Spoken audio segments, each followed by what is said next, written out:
4ರ ವಯಸ್ಸಿನಲ್ಲಿ type 1 diabetes, 29ಕ್ಕೆ grand slam champion. ನಿಮ್ಮ ಮಗುವಿಗೆ ಟೈಪ್ 1 ಡಯಾಬಿಟಿಸ್ ಇದೆಯಾ? ಫ್ಯೂಚರ್ ಅಲ್ಲಿ ಅವರು ಯಾವುದೇ ದೊಡ್ಡ ಕನ್ಸುಗಳನ್ನ ಕಾಣೋ ಹಾಗೆ ಇಲ್ಲ ಅಂತ ಅನ್ಕೋತಿದ್ದೀರಾ? ಹಾಗಾದ್ರೆ ನೀವ್ ಈ ಕತೆ ಕೇಳಲೇಬೇಕು. ಜರ್ಮನಿಯ ಹ್ಯಾಂಬರ್ಗ್ ಸಿಟಿಯಲ್ಲಿ ಒಬ್ಬ ಹುಡುಗನಿಗೆ ಟೈಪ್ 1 ಡಯಾಬಿಟಿಸ್ ಇದೆ ಅಂತ 4 ವರ್ಷ ಇದ್ದಾಗ ಡಯಾಗ್ನೋಸ್ ಆಗುತ್ತೆ. ಪ್ರತಿದಿನ ಸುಮಾರು 4 ಇನ್ಸುಲಿನ್ ಇಂಜೆಕ್ಷನ್ಸ್, ಆಗಾಗ ಬ್ಲಡ್ ಶುಗರ್ ಚೆಕ್ ಮಾಡೋದು, strict discipline and constant self care. Life was not so easy for him. ಆದ್ರೆ ಅವನು ಯಾವತ್ತೂ ತನ್ನ ಕನ್ಸುಗಳನ್ನ ನನ್ಸಾಕಿಸ್ಕೊಳ್ಳೋ ದಾರಿನ ಬಿಡ್ಲೇ ಇಲ್ಲ, ಟೈಪ್ 1 ಡಯಾಬಿಟಿಸ್ ಇದ್ರೂ ಕೂಡ. ಇವತ್ತು ಅದೇ ಹುಡುಗ ಅಲೆಕ್ಸಾಂಡರ್ ಜ್ವೆರೆವ್ 29ರ ವಯಸ್ಸಿನಲ್ಲಿ ಗ್ರ್ಯಾಂಡ್ ಸ್ಲಾಮ್ ಚಾಂಪಿಯನ್ ಆಗಿ ಟೈಪ್ 1 ಡಯಾಬಿಟಿಸ್ ಇದ್ರೂ ವರ್ಲ್ಡ್ ಕ್ಲಾಸ್ ಸ್ಪೋರ್ಟ್ಸ್ ನಲ್ಲಿ ಅತ್ಯುನ್ನತ ಸಾಧನೆ ಮಾಡಬಹುದು ಅಂತ ಇಡೀ ಜಗತ್ತಿಗೆ ತೋರಿಸ್ಕೊಟ್ಟಿದ್ದಾನೆ. ಪೇರೆಂಟ್ಸ್, ಇಲ್ಲಿರುವ ಮೆಸೇಜ್ ತುಂಬಾ ಸ್ಪಷ್ಟವಾಗಿದೆ. ಟೈಪ್ 1 ಡಯಾಬಿಟಿಸ್ ಅಂದ್ರೆ ನಿಮ್ಮ ಮಗುವಿನ ಫ್ಯೂಚರ್ ಲಿಮಿಟೆಡ್ ಆಗಿರುತ್ತೆ, ಏನು ಅಚೀವ್ ಮಾಡೋಕ್ಕಾಗಲ್ಲ ಅಂತಲ್ಲ. ಸರಿಯಾದ insulin, regular monitoring, discipline, education and support ಇದ್ರೆ ಟೈಪ್ 1 ಡಯಾಬಿಟಿಸ್ ಇರುವ ಮಗು ಕೂಡ ಚೆನ್ನಾಗಿ ಓದ್ಬೋದು,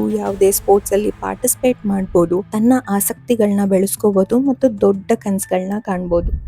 ಆದ್ರಿಂದ ನಿಮ್ಮ ಮಗುಗೂ ಕೂಡ ಟೈಪ್ 1 ಡಯಾಬಿಟಿಸ್ ಇದ್ರೆ ಏನ್ ಅಚೀವ್ ಮಾಡೋಕ್ಕಾಗಲ್ಲ ಅಂತ ಹೇಳೋದನ್ನ ಬಿಟ್ಟು ಅವರಿಗೆ ಆತ್ಮವಿಶ್ವಾಸ ತುಂಬಿ ಹೊಸ ಸ್ಕಿಲ್ಸ್ ಕಲ್ಸ್ಕೊಡಿ, ಅವರಿಗೆ ಸಪೋರ್ಟ್ ಆಗಿ ನಿಲ್ಲಿ. ಈ ರೀಲ್ ಸೇವ್ ಮಾಡಿ, ಟೈಪ್ 1 ಡಯಾಬಿಟಿಸ್ ಇರುವ ಮಕ್ಕಳ ಪೇರೆಂಟ್ಸ್ ಜೊತೆ ಶೇರ್ ಮಾಡಿ. ಮಕ್ಕಳ ಹಾರ್ಮೋನ್ಸ್, ಗ್ರೋತ್, ಡಯಾಬಿಟಿಸ್ ಬಗ್ಗೆ ಇನ್ನಷ್ಟು ತಿಳಿಯಲು ಫಾಲೋ ಮಾಡಿ.